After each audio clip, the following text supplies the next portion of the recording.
الرحمن علم القرآن۔ بسم اللہ الرحمن الرحیم۔ شروع اللہ تعالیٰ کے پیارے نام سے جو بڑا مہربان نہایت رحم کرنے والا ہے۔ السلام علیکم۔ اللہ تعالیٰ نے انسانوں کی ہدایت اور رہنمائی کے لیے بہت سے نبی اور رسول بھیجے۔ سب سے پہلے نبی حضرت آدم علیہ السلام تھے اور سب سے پہلے رسول حضرت نوح علیہ السلام تھے۔ مسلم شریف کی حدیث میں ہے کہ اے نوح، تمہیں زمین پر سب سے پہلا رسول بنایا گیا۔ حضرت نوح علیہ السلام ایک ایسی قوم کی طرف بھیجے گئے تھے جو توحید سے یکسر ناآشنا تھی، خدائی تعلیمات و احکام کو بالکل بھلا بیٹھی تھی، خدائے واحد کی جگہ اپنے ہاتھوں سے بنائے ہوئے بتوں کی پرستش و پوجا میں مصروف تھی۔ قوم نوح کے 5 مشہور بت تھے جن کا نام ود، سوا، یغوث، یعوق اور نصر تھا۔ بخاری شریف میں ہے کہ یہ 5 قوم نوح کے صالحین کے نام تھے۔ جب ان کا انتقال ہو گیا تو اس زمانہ کے لوگوں نے ان کی یادگار میں ان کی مورتی بنا کر رکھ لی۔ ان لوگوں کے بعد جب دوسری نسل آئی تو اس نے ان مورتیوں کا احترام شروع کر دیا۔ جب وہ بھی چلے گئے اور تیسری نسل کے لوگ آئے تو انہوں نے احترام سے بڑھ کر پوجا شروع کر دی اور انہی 5 مورتیوں کے آگے سجدہ ریز ہونے لگے اور اس طرح بت پرستی شروع ہو گئی۔ گویا دنیا میں بت پرستی کی ابتدا اولیاء پرستی سے ہوئی ہے۔ دنیا میں پہلے بت پرستی کا وجود بھی نہ تھا۔ سب سے پہلے بزرگوں کی یادگار کے لیے مورتیاں بنی اور وہی مورتیاں بعد میں پوجی جانے لگی۔ حضرت نوح علیہ السلام نے جب قوم کو اللہ تعالیٰ کی طرف بلایا، شرک چھوڑ دینے کی تلقین کی، حق و راستی کی راہ اختیار کرنے کی تبلیغ کی، تو قوم کی اکثریت نے بات ماننے سے انکار کر دیا۔ بہت کم لوگوں نے حضرت نوح علیہ السلام کی دعوت پر لبیک کہا، اور وہ بھی بیچارے معمولی حیثیت رکھنے والے اور کمزور لوگ تھے۔ قوم کے بڑے لوگوں نے حضرت نوح علیہ السلام کا مذاق اڑایا، ان کی دعوتی کوششوں کا استہزاء کیا اور اس بات کا بھی طعنہ دیا کہ تمہارے ساتھ معمولی لوگ ہیں، غریب اور کمزور طبقے کے افراد ہیں۔ حضرت نوح علیہ السلام نے صاف صاف کہہ دیا کہ اے رؤسائے قوم، تم لوگ میری دعوت کو مانو یا نہ مانو، تم میری آواز پر لبیک کہو یا نہ کہو، میں ایمان لانے والوں کو اپنے سے الگ نہیں کر سکتا، میں انہیں دھتکارنے والا نہیں جو ایمان لائے ہیں۔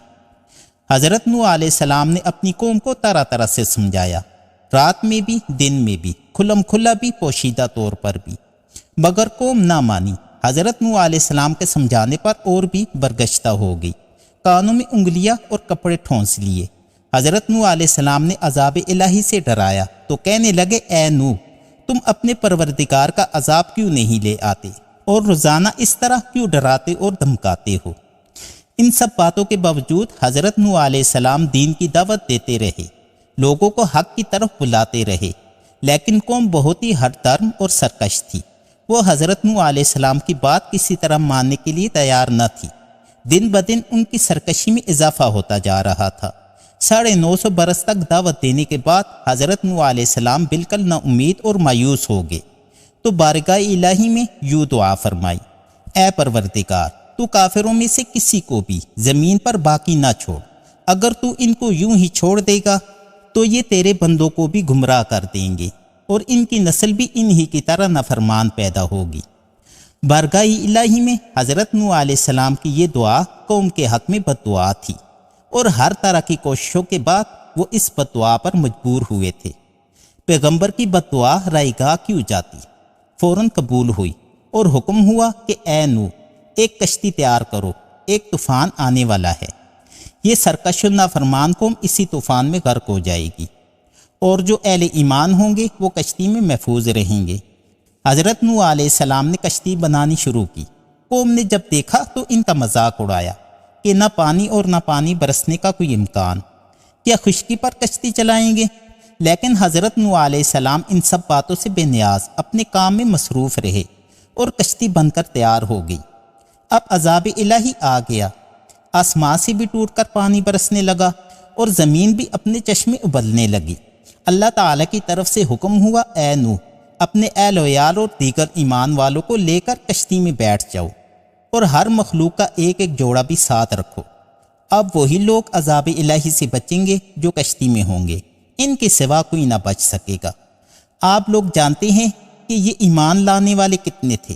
صرف 40 افراد، یا ایک اور قول کے مطابق 80 افراد، یعنی 950 برس کی تبلیغ کا نتیجہ کہ 40 یا 80 افراد ایمان لائے۔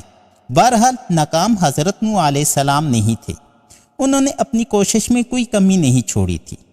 ناکام تو وہ قوم تھی جس نے دعوت الہی کو ٹھکرا دیا اور گمراہی اور ضلالت پر تکیہ کر کر بیٹھ گئی۔ عذاب الہی آ چکا تھا، نافرمان اور سرکش قوم عذاب الہی کے شکنجے میں کسی جا چکی تھی، اور اہل ایمان کی کشتی موجوں کے درمیان بڑی شان و شوکت اور اطمینان و سکون کے ساتھ تیر رہی تھی۔ وہ کشتی انہیں ان موجوں کے بیچ لیے چل رہی تھی جو پہاڑوں کی مانند تھی۔ پہاڑوں کی طرح اٹھتی ہوئی طوفانی لہروں میں سرکش قوم غرق کی جا رہی تھی۔ اسی دوران ایک عجیب و غریب واقعہ پیش آیا۔ حضرت نوح علیہ السلام نے اپنے کافر بیٹے کنعان کو دیکھا کہ وہ طوفانی موجوں میں غوطے کھا رہا ہے۔ حضرت نوح علیہ السلام دعوت حق کے جذبے سے بےتاب ہو اٹھے، پکار کر کہا، اے میرے بیٹے، آ ہمارے ساتھ کشتی میں سوار ہو جا اور کافروں میں سے نہ ہو۔ مگر وہ بد نصیب بیٹا جو اب بھی نہ سمجھ سکا، جو عذاب الہی میں گرفتار ہو کر بھی نہ سنبھل سکا، کہنے لگا کہ میں ابھی پہاڑ کی چوٹی پر چڑھ جاؤں گا، وہ مجھے موج سے بچا لے گی۔ حضرت نوح علیہ السلام نے فرمایا کہ آج اللہ تعالیٰ کے عذاب سے اللہ کے سوا کوئی نہ بچا سکے گا۔ ابھی یہی گفتگو ہو رہی تھی، تب تک ایک موج آئی اور باپ بیٹے کے درمیان حائل ہو گئی۔ سیکنڈوں میں بیٹا نظروں سے اوجھل ہو چکا تھا۔ عذاب الہی کی غضبناک طوفانی لہروں نے اسے دبوچ لیا تھا۔ ذرا سوچئے کہ کنعان کون تھا؟ حضرت نوح علیہ السلام کا بیٹا تھا، ایک جلیل القدر پیغمبر کا لختی جگر تھا، ایک برگزیدہ رسول کا نور نظر تھا، مگر انجام کیا ہوا؟ عذاب الہی کے شکنجے میں گرفتاری، ہمیشہ کی ذلت و رسوائی۔ جب بیٹا ڈوبنے لگا اور عذاب الہی کے تیز و تند موجوں میں ہچکولے کھانے لگا تو حضرت نوح علیہ السلام کی محبت پدری نے جوش مارا اور بارگاہ رب العزت میں یوں التجا کی، اے میرے رب، میرا بیٹا میرے اہل و عیال میں سے ہے اور تیرا وعدہ سچا ہے اور تو سب سے بڑا حاکم ہے۔ اللہ تعالیٰ نے فرمایا، اے نوح، یہ کنعان اگرچہ کہ تمہارا سلبی بیٹا ہے مگر مومن نہیں ہے، تمہارا متبع اور فرما بردار نہیں ہے، ایمان و یقین کی دولت سے مالا مال نہیں ہے، بلکہ کفر شرک کی علائشوں میں ڈوبا ہوا ہے، اس لیے حقیقت میں تمہارے اہل و عیال میں شامل نہیں ہے۔ صرف سلبی بیٹا ہونے سے اہل و عیال میں داخل نہیں ہو سکتا جب تک تمہارے اوپر ایمان نہ لائے۔ اس کے اعمال گناہ و معصیت کے اعمال ہیں، نیکی اور عمل صالح سے اس کا کوئی واسطہ نہیں ہے، لہٰذا اے نوح، اس کے بارے میں سفارش نہ کرو، یہ عذاب الہی سے نہیں بچ سکتا۔ حضرت نوح علیہ السلام نے فوراً معافی مانگی اور کہا، واقعی مجھ سے بھول ہو گئی تھی کہ میں نے اپنے نافرمان بیٹے کے لیے سفارش کی، حقیقت میں اس سے میرا کوئی واسطہ نہیں ہے۔ اے میرے اللہ، اگر تو میری اس غلطی کو معاف نہ کرے گا تو میں بڑے خسارے میں مبتلا ہو جاؤں گا۔ میرے بھائیوں اور دوستوں، ذرا غور کیجئے کہ ایک سگا بیٹا بھی ایمان نہ لانے اور عمل صالح نہ کرنے کی وجہ سے نبی کے اہل و عیال میں داخل نہ ہو سکا، تو وہ لوگ اچھی طرح سن لیں جو حسب و نسب کے بے جا فخر میں مبتلا ہیں اور اعمال صالحہ کی طرف کوئی توجہ نہیں کرتے۔ یاد رکھیے کہ اللہ تعالیٰ کے یہاں بزرگی و بڑائی کا معیار تقوی و پرہیزگاری ہے، ایمان و یقین اور عمل صالحہ کی دولت ہے، نہ کہ خاندان کی بڑائی اور عظمت۔ سورہ حجرات میں ہے کہ اے لوگو، ہم نے تم کو ایک مرد اور ایک عورت سے پیدا کیا ہے اور تمہارے قبیلے اور خاندان اس لیے بنائے تاکہ ایک دوسرے کی شناخت کرو۔ خدا کے نزدیک تم میں سب سے زیادہ عزت والا وہ ہے جو سب سے زیادہ پرہیزگار ہے۔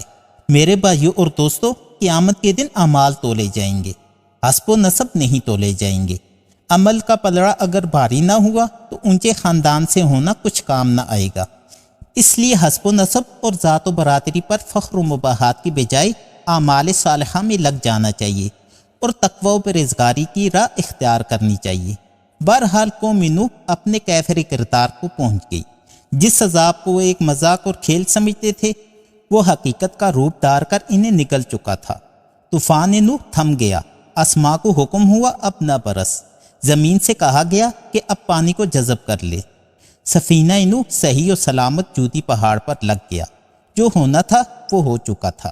اللہ تعالیٰ نے دکھا دیا کہ مفسد قوم کیسے تباہ و برباد ہوتی ہے اور ایمان لانے والے کس طرح کامیاب و بامراد ہوتے ہیں۔ میرے بھائیوں اور دوستو، آج کے لیے اتنا ہی۔ مجھے امید ہے کہ آپ کو یہ ویڈیو پسند آئی ہوگی۔